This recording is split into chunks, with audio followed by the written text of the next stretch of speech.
नमस्कार, हिमाचल बुलेटिन में आपका स्वागत है। पेश है आज के समाचार।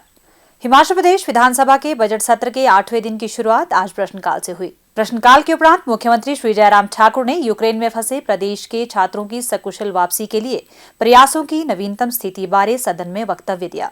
अध्यक्ष महोदय, यूक्रेन में फंसे भारतीयों को सुरक्षित वापस लाने के लिए ऑपरेशन गंगा तेजी से चलाया जा रहा है।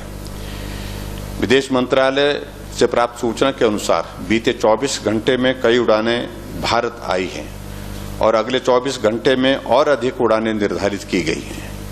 अगले 2-3 दिनों में बड़ी संख्या में भारतीय वापस लाए जाएंगे। उड़ानों की बढ़ती संख्या दर्शाती है कि बड़ी संख्या में भारतीय यूक्रेन से निकल आए हैं और वर्तमान में पड़ोसी देशों में हैं।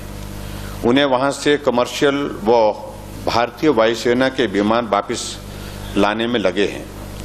प्राप्त सूचना के अनुसार प्रदेश के 309 छात्र सकुशल वापस आ चुके हैं और 149 छात्र अभी भी यूक्रेन में हैं या पड़ोसी देशों रोमानिया, हंगरी, पोलैंड, स्लोवाकिया पहुंच चुके हैं। प्रदेश सरकार पूर्ण संवेदनशीलता से उनसे व उनके परिवारजनों से लगातार संपर्क में है। उनकी वापसी के लिए जहां विदेश मंत्रालय के सहयोग से हर संभव प्रयास किया जा रहा है, वहीं दिल्ली, मुंबई पहुंचने पर उन्हें अपने घर तक भेजने के लिए व्यवस्था की जा रही है। यूक्रेन के पूर्वी भाग में खार्किव और सुमी में अभी भी भारतीय फंसे हैं। ये हमारे लिए चिंता का विषय है, जिनमें प्रदेश के छात्र भी शामिल हैं। विदेश मंत्रालय के परामर्श के अनुसार कुछ छात्र खार्किव से निकलकर निर्धारित स्थानों पर पहुंचने में सफल रहे हैं। संतोषजनक बात यह है कि अब खार्किव से भी छात्रों की वापसी शुरू हो गई है। विदेश मंत्रालय ने आश्वस्त किया है कि वहां फंसे भारतीयों की वापसी के लिए हर संभव प्रयास किए जा रहे हैं और इसके लिए जो रास्ता सुविधाजनक होगा उसी का प्रयोग कर उन्हें निकाला जाएगा। इस संकट काल में प्रदेश सरकार वहां फंसे प्रदेश के छात्रों के परिवारों के साथ खड़ी है और मैं उनकी शीघ्र वापसी की कामना करता हूं। अध्यक्ष महोदय, बहुत तेजी से ये अब प्रयास आगे बढ़ा है, लेकिन ये भी बात सच है कि हालात अच्छे नहीं हैं और खास तौर से जिस प्रकार से पिछले 2 दिनों में जो हमले हुए हैं उसमें बहुत बड़ी क्षति हुई है वहां पर यूक्रेन में, और उसमें बहुत सारे लोगों की दुखद मृत्यु भी हुई है।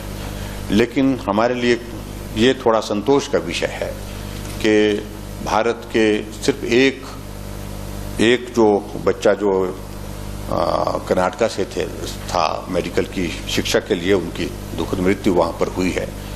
इसके अतिरिक्त भारतीय सभी सुरक्षित हैं, ऐसी सूचना है। और मैं उम्मीद करता हूं कि जितने भी हमारे हिमाचल के जो बच्चे वहां पर पढ़ाई के लिए गए हैं वो सकुशल होंगे और सकुशल होकर के उनको वापस घर पहुंचाने का जो हमारा लक्ष्य है प्रदेश सरकार का और केंद्र सरकार का, हम दोनों आपस में कंप्लीट एक कोऑर्डिनेशन के साथ इस काम को अंजाम दे रहे हैं।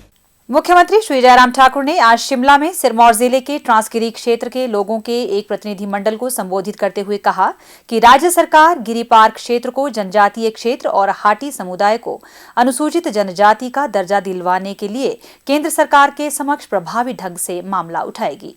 मुख्यमंत्री ने कहा कि पड़ोसी राज्य उत्तराखंड के साथ लगते जौनसार क्षेत्र को पहले ही जनजातीय क्षेत्र घोषित किया जा चुका है। उन्होंने कहा कि वह व्यक्तिगत तौर पर सिरमौर जिले के गिरी पार्क क्षेत्र को जनजातीय दर्जा प्रदान करवाने के लिए एक बार फिर केंद्रीय गृह मंत्री के समक्ष मामला उठाएंगे। उन्होंने कहा कि इससे न केवल इस क्षेत्र के विकास के लिए अतिरिक्त एवं विशेष बजट का प्रावधान सुनिश्चित होगा, बल्कि क्षेत्र के लोगों की एक लंबे समय से लंबित पड़ी मांग भी पूरी होगी। इसके उपरांत विधानसभा परिसर में पत्रकारों से अनौपचारिक बातचीत करते हुए मुख्यमंत्री ने कहा, हाटी समुदाय की एक बहुत लंबे समय से मांग है कि उनको ट्राइबल का दर्जा मिले और हमारी सरकार ने पहले भी प्रयत्न किए हैं, प्रयास किए हैं। मैं पहले भी गृह मंत्री जी से मिला हूं, मैंने गृह मंत्री जी को लिखा भी है पहले, और अभी हाल ही में इस सारे विषय को और भी तेज़ी से आगे बढ़ाने के लिए हम प्रयास कर रहे हैं। अभी हाल ही में हाटी समुदाय की एक जो है वो एक जनरल एक मीटिंग हुई थी, खुम्बली जिसको बोलते हैं, महाकुम्बली, वो उनने आयोजित की थी। उसके मुताबिक उन लोगों ने अपने इश्यूज़ को लेकर के वहाँ पर अपनी बात की है। आज मुझसे मिलने आए थे। तो हिमाचल प्रदेश सरकार की ओर से जो रिपोर्ट हमको जो है RGI को भेजनी थी, तो वो हमने पॉजिटिव बना करके भेजी है। और ऐसे में हम कोशिश कर रहे हैं गृह मंत्रालय के साथ और गृह मंत्री जी से साथ बात करने की कि हम इस कम्युनिटी को, इस एरिया के जो जिसमें हमारे 3 विधानसभा क्षेत्र मुख्य तौर से सिरमौर जिले के आते हैं, तो उनको इस दर्जे को देने में सफल हो, हमें भी इस बात की खुशी होगी। मुख्यमंत्री श्री जयराम ठाकुर ने वर्ष 2022-23 के लिए प्रस्तुत बजट में राज्य की 100% ऊर्जा आवश्यकता को अक्षय और हरित ऊर्जा से पूरा करने के लिए प्रतिबद्धता के साथ प्रयास करने की घोषणा की है। राज्य सरकार अगर इस लक्ष्य को हासिल करने में कामयाब होती है तो हिमाचल प्रदेश देश का पहला हरित राज्य बन जाएगा। हिमाचल में हर साल लगभग 12,000 मिलियन यूनिट बिजली की खपत होती है। इसमें से केवल 2,000 मिलियन यूनिट ताप ऊर्जा यानी थर्मल पावर और शेष हरित अथवा अक्षय ऊर्जा है। राज्य को 2 कारणों से थर्मल पावर का उपयोग करना पड़ता है। पहला यह कि प्रदेश ने काफी पहले ताप विद्युत केंद्रों के साथ विद्युत खरीद समझौता किया है। इन ताप विद्युत केंद्रों के अंतर्गत प्रदेश के दायित्व वर्ष 2034 तक पूरी तरह समाप्त हो जाएंगे। इन दायित्वों में निर्धारित लागत और वास्तविक खपत शुल्क दोनों का भुगतान शामिल है। दूसरा कारण यह है कि राज्य 24 घंटे बिजली प्रदान करने के लिए थर्मल पावर का उपयोग करता है, क्योंकि इसकी लागत अक्षय ऊर्जा से कम है। हरित राज्य बनने के लिए हिमाचल प्रदेश को इन दायित्वों और आवश्यकता से बाहर निकलना होगा। यह लक्ष्य हासिल किया जा सकता है और इसी की वर्तमान बजट में आकांक्षा की गई है। हिमाचल प्रदेश की परिकल्पना ऊर्जा के क्षेत्र में कुछ बड़ा व बेहतर करने की है। यह पूर्ण हरित राज्य के रूप में परिवर्तित होने की इबारत लिखने का प्रयास कर रहा है। इस लक्ष्य को प्राप्त करने के लिए प्रदेश को अपने ताप ऊर्जा दायित्व की आर्थिक सुरक्षा या उन्हें खरीदे जाने की आवश्यकता है। इसके लिए बड़े पैमाने पर मोल भाव करना होगा, जिसमें संभवतः G7 देश भी हो सकते हैं, क्योंकि तभी उचित एवं न्यायसंगत मूल्य प्राप्त हो सकेगा। इसके साथ साथ यह जलवायु वित्त का एक हिस्सा भी होगा। मुख्यमंत्री श्री जयराम ठाकुर पहले ही इस मुद्दे को प्रधानमंत्री और अन्य वरिष्ठ केंद्रीय मंत्रियों के समक्ष उठा चुके हैं। प्रदेश के मुख्य सचिव श्री राम सुभग सिंह ने विश्व बैंक के कंट्री डायरेक्टर एवं उपाध्यक्ष तथा नीति आयोग के उपाध्यक्ष व इसके सदस्यों के साथ चर्चा की है। यह एक महत्वाकांक्षी परिकल्पना है। यह न केवल जलवायु परिवर्तन से लड़ने बल्कि हिमाचल प्रदेश में निर्मित प्रत्येक उत्पाद को हरित रूप में प्रमाणित करने की दिशा में एक महत्वपूर्ण व साहसिक कदम है। इससे प्रदेश में निर्मित होने वाले उत्पादों का व्यापक स्तर पर मूल्यवर्धन होगा।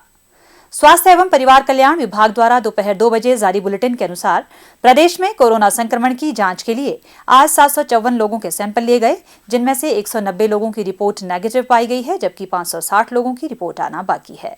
अभी तक 44,89,554 लोगों की जांच की जा चुकी है, जिनमें से 42,05,360 सैंपल की जांच नेगेटिव पाई गई है।